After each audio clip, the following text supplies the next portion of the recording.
विदिशा विधायक शशांक भार्गव द्वारा रामलीला क्षेत्र में आगामी 18 नवंबर से 24 नवंबर के बीच श्रीमद् भागवत कथा का आयोजन किया जा रहा है। इस आयोजन में कथावाचक के रूप में ऋचा गोस्वामी कथा का वाचन करेंगी।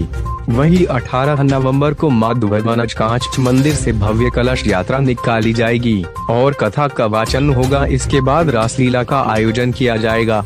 न्यूज़ 39 MP के लिए विदिशा से ओम प्रकाश जोशी की खास रिपोर्ट। तारीख को सुबह 10 बजे कलश यात्रा की जाएगी, जिसमें हमारे हजारों धर्मप्रेमी बंधु शामिल होंगे और रामलीला ग्राउंड पहुंचकर वहाँ जितने भी लोग वहाँ पर रहेंगे कलश यात्रा में, उनके सबकी भोजन प्रसादी की व्यवस्था होने के बाद उस दिन शुरुआत होगी।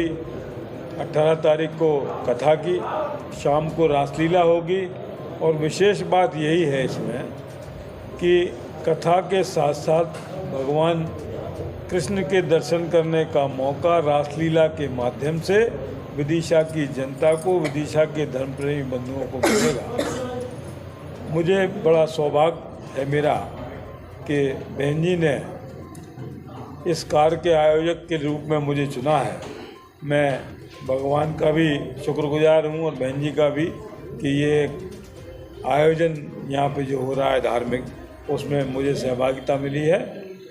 मैं आप सभी लोगों से, विदिशा की धर्मप्रेमी जनता से, विदिशा जिले की धर्मप्रेमी जनता से प्रार्थना करता हूँ आपके माध्यम से कि 7 दिन में 1-2 दिन कथा भी सुने और रासलीला भी देखें और भोजन प्रसादी पाएं। वो आप धर्म की राह जो है, आपने देखा होगा कि जब चुनाव लड़े, जब भी हम कुछ ना कुछ किया करते थे धर्म का, और जब चुनाव नहीं लड़ते थे तो भी किया करते थे। ऐसे में आपको पिछले 20 साल किस्से सुना सकता हूँ। इसलिए मुझे धर्म से ना जोड़े, मैं तो धर्म का ही आदमी हूँ।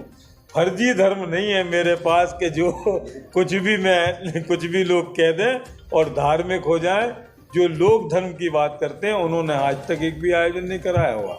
आपको याद होगा 2019 में भी हमने भागवत जी कराई थी बाल विहार में। इसके बाद प्रत्येक वर्ष जागरण भी होता है। इस बार 2 जागरण करने का भगवान ने सौभाग्य दिया हमको। गुलाबगंज में भी किया हमने और विदिशा में भी किया। वो सब लोग आपको उनके चित्र हैं। 1 साल कोरोना की वजह से हम जागरण नहीं कर पाए, नहीं तो निरंतर हमारा धार्मिक कार्य जो है, राजनीति अलग है, धार्मिक कार्य अलग है, दोनों को हम जोड़ते नहीं हैं और चुनाव से इसका कोई संबंध नहीं है। भगवान की कृपा होगी तो चुनाव तो वैसे ही जीतेंगे, कोई बात नहीं है उसमें। मेरा नाम ऋचा गोस्वामी है। मैं श्रीमद् भागवत सप्ताह कथा पे प्रवचन करती हूँ।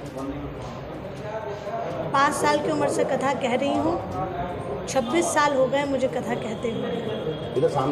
और विदिशा में अभी 18 नवंबर से 24 नवंबर के समय पर भागवत कथा होने जा रही है रामलीला मैदान में, जिसमें प्रातःकालीन सत्र में सुबह 8:30 बजे से रुद्राभिषेक होगा, शिवार्चन होगा। आप सब लोगों से पहला आग्रह यह है कि वहाँ सब पूजन सामग्री उपलब्ध रहेगी। सभी विदिशा वासी केवल पहुँचें, ब्राह्मण भी तैयार रहेंगे और बड़े ही भव्यात्मक रूप से वहाँ रुद्राभिषेक करने का सौभाग्य सभी को प्राप्त होगा। देखिए, हम लोग वैदिक सनातन धर्मावलंबी हैं और हमारा उद्देश्य तो वही रहता है, सर्वे भवन्तु सुखिनः, सर्वे सन्तु निरामया, सर्वे भद्राणि पश्यन्तु मा कश्चित् दुःख भाग् भवेत्। हमारे यहाँ जितने भी कृत्य होते हैं वो जन कल्याण के निमित्त से होते हैं। नहीं, क्या है, ये संस्कारों की बात है। जैसा आपका सामाजिक संस्कार होता है वैसे ही लोग कार्य करते हैं।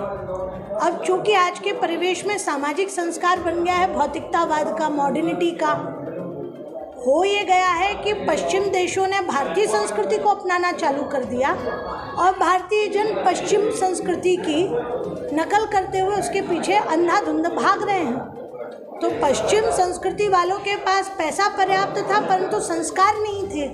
अब यदि आप वृंदावन चले जाएं तो आपको ये देखने को मिलेगा कि अधिकांश अंग्रेज बाकायदा धोती पहनकर, शिखा धारण करके, माताएं साड़ी पहन करके, और जिस परिवेश में वो भारतीय संस्कृति को पूरी तरीके से आत्मसात करके अपना जीवन यापन कर रहे हैं, उनके पास पैसे की या भौतिकतावाद की कमी नहीं है, पर